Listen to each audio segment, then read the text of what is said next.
여러분 스티븐 스필버그의 폴터가이스트라는 영화를 아시나요? 굉장히 유명한 영화이기도 하고 2015년에는 리메이크로 만들어지기도 했었죠. 이 영화의 가장 유명한 장면은 아무래도 막내가 아무것도 나오지 않는 TV 화면을 보는 장면이 아닐까 싶은데요.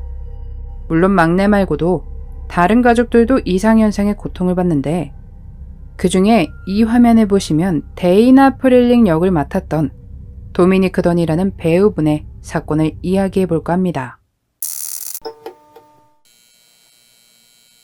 도미니크 던은 보시면 아시겠지만 굉장히 예쁘고 캐스팅이 될 만큼 배우에 대한 재능도 뛰어났습니다. 폴터가이스트 영화 말고도 다른 영화에서도 출연을 했었죠. 그녀의 아버지는 굉장히 유명한 언론인인 도미닉 던이었으며 어머니는 알렉산더 던으로 목장 상속인이었습니다.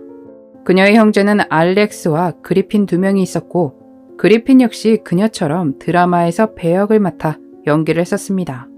부모님뿐만 아니라 그녀의 주변 인물들도 화려했는데 소설가 존 그레고리 던과 조안 디디온의 조카딸이었으며 데모는 게리 쿠퍼의 딸이 그녀의 데모였다고 합니다. 1967년 부모님이 이혼을 하고 어머니를 따라 생활을 하며 명문고를 졸업하고 이탈리아에서 1년 동안 어학연수를 한 뒤 미국으로 돌아와 콜로라도 주립대학에서 연기 수업을 받으며 자신의 커리어를 쌓기 시작했습니다. 영화와 TV쇼 같은 곳에 캐스팅되며 점점 일에 대한 의뢰가 늘어났죠. 그러다 스티븐 스필버그 작품의 폴터가이스트라는 영화에 캐스팅이 된 것입니다. 도미니크는 10대 딸인 다나 프릴링의 역을 맡게 됩니다. 이 영화는 많은 사람들에게 찬사를 받았고 그녀 역시 사람들에게 각인이 됐습니다.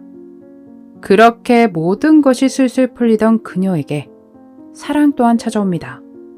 1981년 도미니크는 고급 레스토랑의 요리사 존 토마스 스윈이라는 남성을 만나게 됩니다. 일도 잘 풀리고 연애까지 정말 완벽해 보였습니다. 하지만 처음 시작과는 다르게 두 사람의 관계는 빠르게 나빠졌고 몇 주간의 연애의 끝으로 헤어지게 됩니다. 이유는 확실했습니다.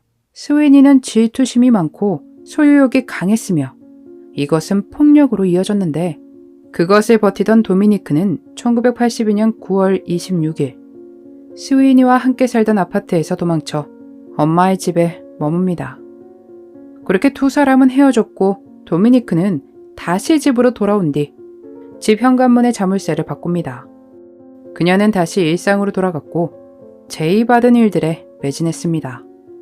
1982년 10월 30일 그녀는 데이비드 패커와 함께 공동주연을 맡은 TV 시리즈의 리허설을 집에서 하고 있었는데 누군가 집 문을 두드렸고 도미니크는 확인하러 나섰죠. 잠시 뒤 집안에 있던 데이비드 패커는 비명소리와 찰싹, 뒤이어 쿵 하는 소리를 들었고 서둘러 경찰에 신고를 넣었습니다. 그 뒤에 친구에게 전화를 걸어 만약에 내가 죽는다면 범인은 존 토마스 스윈이라고 알립니다. 전화를 끊은 그는 도미니크를 확인하러 집 밖으로 나섰고 스윈이를 발견하는데 쓰러진 도미니크의 위에 그 위에 스윈이가 서 있었죠. 스윈이는 출동한 경찰로부터 체포됐고 사람을 해한 혐의로 기소됩니다. 도미니크는 병원으로 옮겨져 생명유지장치가 장착됐지만 안타깝게도 1982년 11월 4일 22살의 나이로 숨을 거두고 말았습니다. 그녀의 사망 후 존 토마스 스위니는 2급 사람을 해한 혐의로 기소됩니다. 판사에 따르면 사전에 계획했다는 증거가 없기에 1급 사람을 해한 혐의로 기소될 수 없었다고 하네요. 저는 아무 기억이 없어요. 모든 일이 끝나고 제가 도미니크 위에 서 있었다는 것만 기억나요. 라고 스위니는 증언을 했고 자신과 도미니크는 다시 합칠 계획이었다고 주장했는데 그녀의 가족은 절대 아니라고 반박했습니다.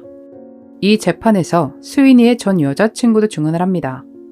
이 전 여자친구도 스위니에게 많은 폭력을 당했었고 그 부분에 대해 증언을 한 것이었는데 판사는 편견적이라는 이유로 증언을 기각했으며 도미니크의 가족들이 도미니크와 스위니의 사이에서 목격한 일에 대해 증언을 하는 것 또한 허락하지 않았습니다.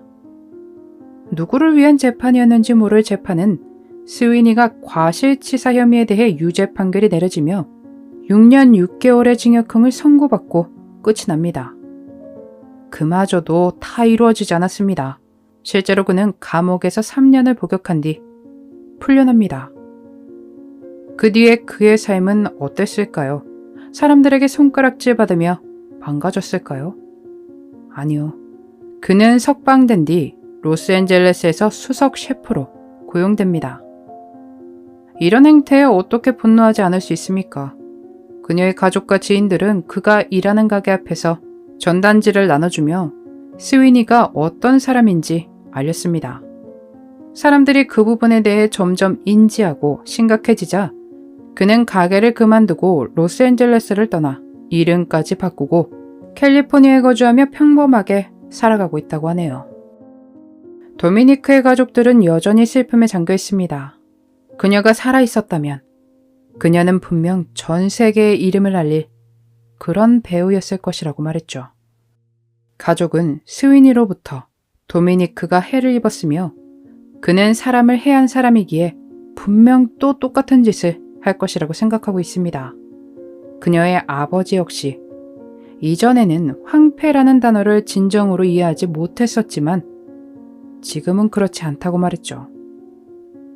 대체 어떻게 이런 재판이 나오고 판결이 나올 수 있을까요? 배심원단의 대표에 따르면 모든 증거를 들을 수 있도록 허용하고 보류했더라면 스위니에게 사람을 해한 혐의로 유죄를 내렸을 것이라고 말했다고 하는데 많은 증거들이 배제됐던 사건이 아니었나 싶습니다. 얼마 전 한국에서도 있었던 사건의 판결이 생각납니다. 그 사람도 7년을 받았죠. 그 재판도 이 재판도 누구를 위한 재판이었나 하는 생각이 드네요. 그게 계획적이었든 아니었든 한 사람의 인생을 송두리째 앗아가고 범인은 고작 6년이 내려진 데다 그것도 겨우 3년을 살고 평범한 삶을 살아가고 있다는 것이 맞는 것일까요? 그럼 대체 피해자분들의 억울함은 누가 풀어주는 것일까요? 법은 너무 어려운 것 같습니다. 아끼리 구말리 갔던 도미니크 던. 그녀가 부디 모든 것을 잊고 편히 쉬기를 바라며 오늘 영상 마치겠습니다. 그날의 미스터리 오키노TV였습니다.